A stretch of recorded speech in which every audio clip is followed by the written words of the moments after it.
Well, we're working on this kidney deck. It needs a new belt. We just took this frame off. And you got to take off this cover with the gearbox on it and everything to get to the belt. Then we discovered that these brackets in the back are all loose.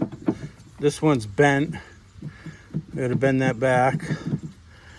The actual deck itself, where it hangs off the frame, was in two different holes on both sides. And I always thought it cut bad, and that one side looked different than the other. I guess that explains that.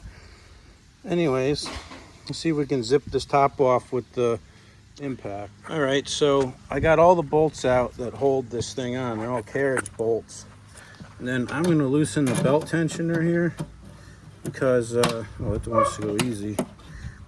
I got to lift this whole top piece up.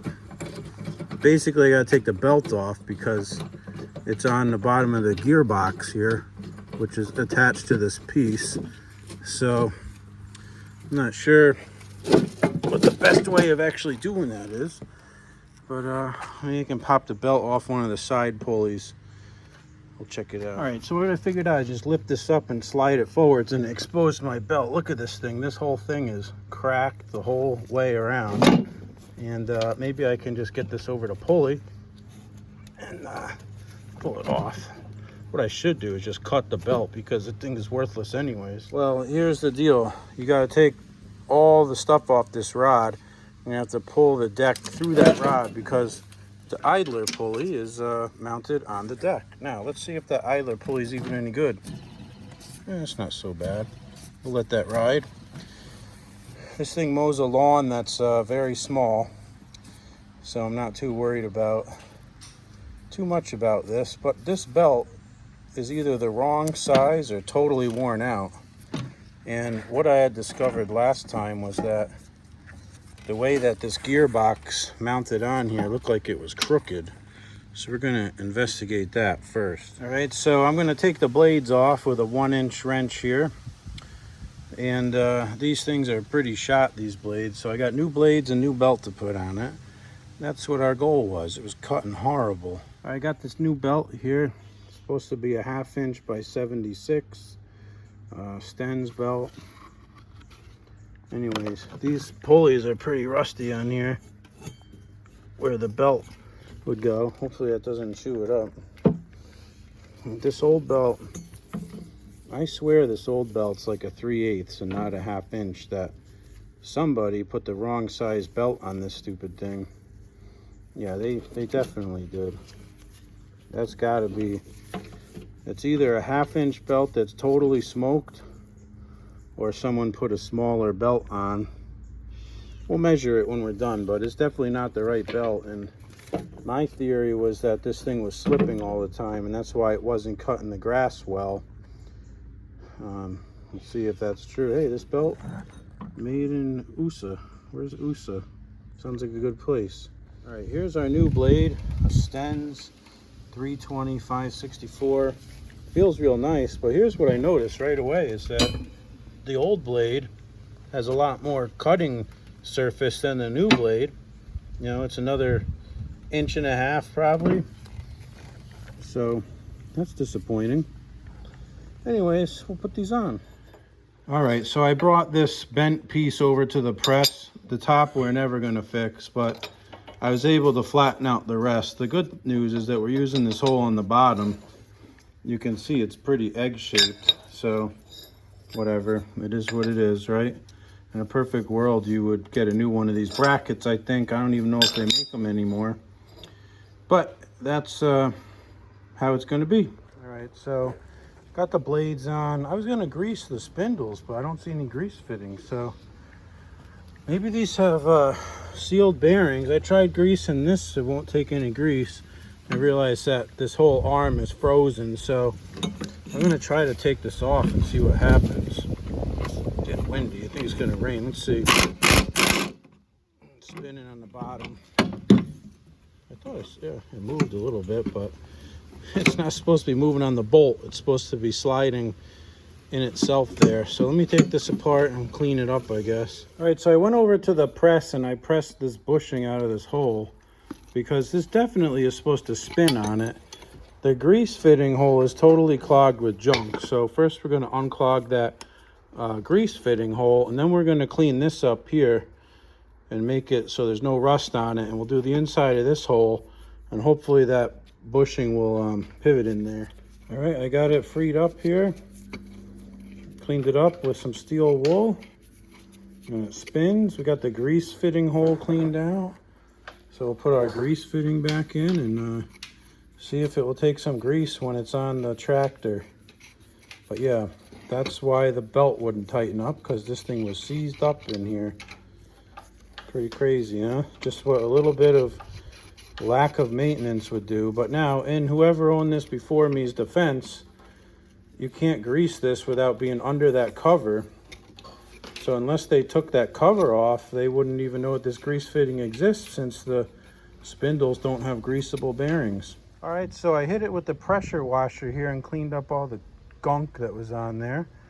And we're gonna start bolting it back together. All right, I hooked up the grease gun, and she's taking grease, guys. That's a good sign.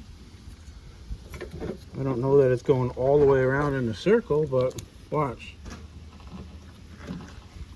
Just pump her extra full to make sure. So look how nice that spins. That's gonna make a world of difference to us here. Just clean up this extra grease.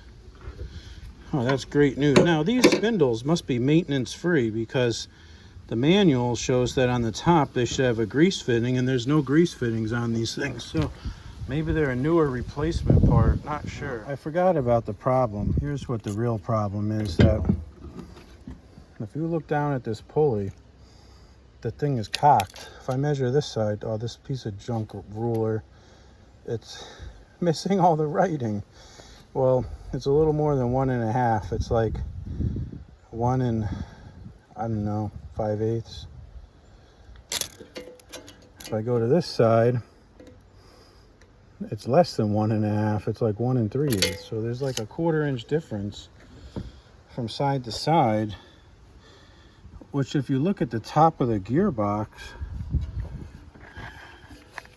it looks like down here it's sucked through the metal. So let's see if we can take the gearbox off and investigate this further. Well, I figured out the problem. Maybe it's hard to see on camera, but this whole front here is bent. The left side is down lower than the right side. So the question is, how the heck do we bend it back, right?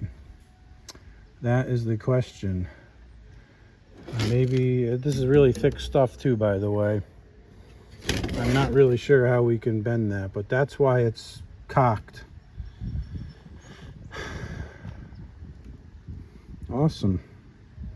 The hits keep coming. Well, I don't know if this is going to work, but I'm trying to put it in the press and flatten it out where it's bowed up. See what happened. It definitely moved. We'll see if I fixed it or not. Guys, I actually think I got it straightened out. That worked awesome. Let's put the gearbox on and see what it looks like then. All right, let's see. So I did what I think is my straightening job, and I got a different ruler that you can actually read. And I'm at 1.5 inches to the bottom of the pulley on the right side. And if I go to the left side, I'm like just a 1/16 of an inch off. So I think that that is going to be good enough for this job, as they would say. So we're going to send it. Let's tighten this up and try it out. Before I go through the trouble of mounting this whole thing, let's see how good or bad it looks. I'm trying to figure out how that could bend, and someone must have crashed this deck into something. That's the only explanation, because you see the whole front is bent in, so this sticks out farther than that. They must have crashed it into something and bent it. Anyways, well, I think we got it fixed. Let's start going full speed. That's good.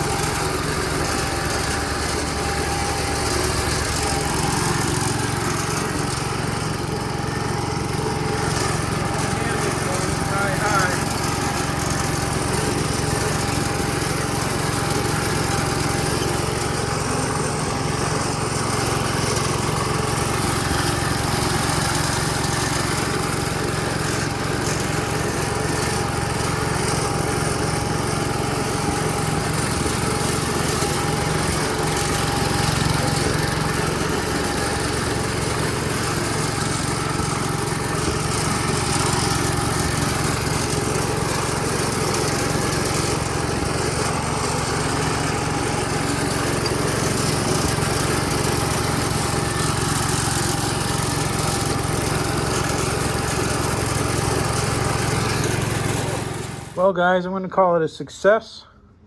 It's cutting pretty good. It might be cutting a little lower than I want, so I might hike it up to hole number 6 up here instead of hole number 5. I got to hook up my Schumacher to the thing. Then I think we will be in pretty good shape.